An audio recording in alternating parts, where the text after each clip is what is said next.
میں نے جو کچھ کہا ہے اپنی طرف سے نہیں کہا، بلکہ یہ سب کلام اللہ ہے۔ تم لوگوں نے میری دلیل سنی اور اس کا جواب نہ دے سکے، اور تمہارے اس تمام اصرار کے باوجود تمہارا معاملہ اپنے مقام پر باقی ہے، اور اللہ کی طرف سے تم پر ایک اور حجت قائم کرنے کے لیے تمہیں مباہلہ کی دعوت دیتا ہوں۔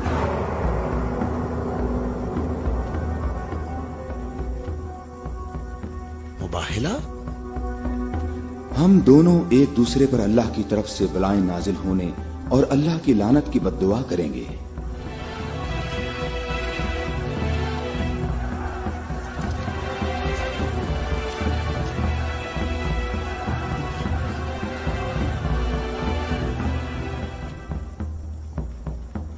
اے محمد، یہ بات صحیح ہے، پر ہمیں یقین ہے کہ ہم حق پر ہیں۔ اور اس مباہلہ میں یہ بھی فیصلہ ہو جائے گا کہ کون صحیح ہے اور کون غلط۔ ہم متفق ہیں۔ ہمیں کہاں آنا ہے؟ چونکہ تم نے مباہلہ کی تجویز مان لی ہے تو کل صبح ہم لوگ شہر سے باہر جمع ہوں گے۔ ہم اپنے تینوں خداؤں کو پکاریں گے۔ ہم اپنے تینوں خداؤں کو پکاریں گے۔ ہمارے خدا تم پر مصیبتیں نازل کریں گے اور تمہاری اولادوں کو جلا دیں گے اور تمہاری نسل ختم کر دیں گے اور تمہارے پیروکاروں کے دلوں کو ہمارے دین کے شوق اور محبت سے بھر دیں گے۔ اگر تم محمد سے محبت کرتے ہو تو اسے بچانے کی ابھی کوشش کرو، کیونکہ کل کا سورج ڈوبتے ہوئے کوئی نہیں دیکھے گا۔ میری عمر 80 برس ہے اور میں نے اس میں 70 سال کا طویل عرصہ صرف اور صرف دعا اور عبادت میں گزارا ہے، اور کل 70 سال عبادت کی طاقت میرے ساتھ ہوگی، اور پھر میں تمہارے مرشد کے حق میں مصیبت اور ہلاکت کی بد دعا کروں گا۔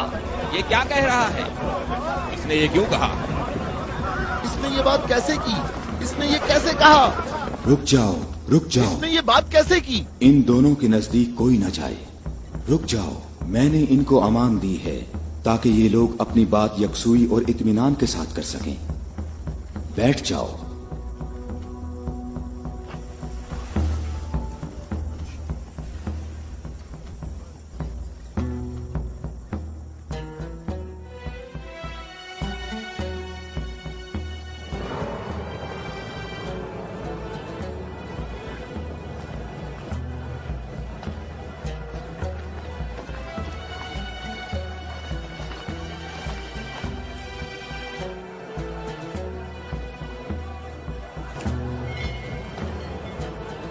میں تم لوگوں کو نصیحت کرتا ہوں کہ اگر ہم نے محمد پر مصیبت نازل کی تو تم ہمیں قصوروار نہیں ٹھہراؤ گے، کیونکہ محمد نے خود اس کی خواہش کی ہے۔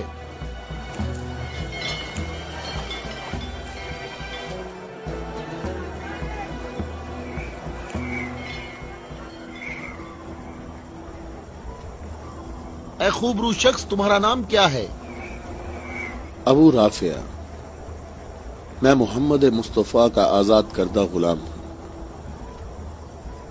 اگر تم سے ایک سوال پوچھوں تو جواب دو گے؟ ہاں جواب دوں گا، پوچھو اے نجرانی۔ اچھا یہ بتاؤ، اگر محمد یہاں آئے تو کس راستے سے آئیں گے؟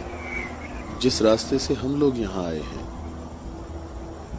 جس راستے سے سب لوگ آتے ہیں، سب لوگ اس کھجور کے درخت کے سامنے سے آتے ہیں۔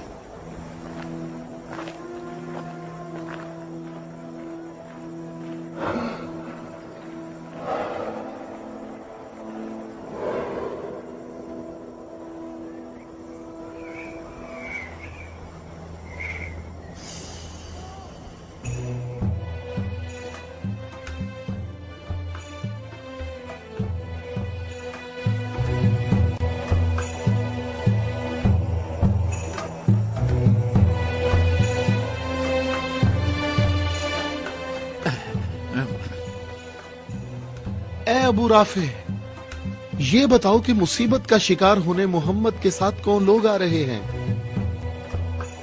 وہ جو دائیں طرف نظر آ رہے ہیں وہ علی ابن ابی طالب ان کے داماد اور ان کے وصی ہیں۔ علی؟ وہی علی جس نے خندق میں عمر ابن عبد ود عامری کو قتل کیا تھا۔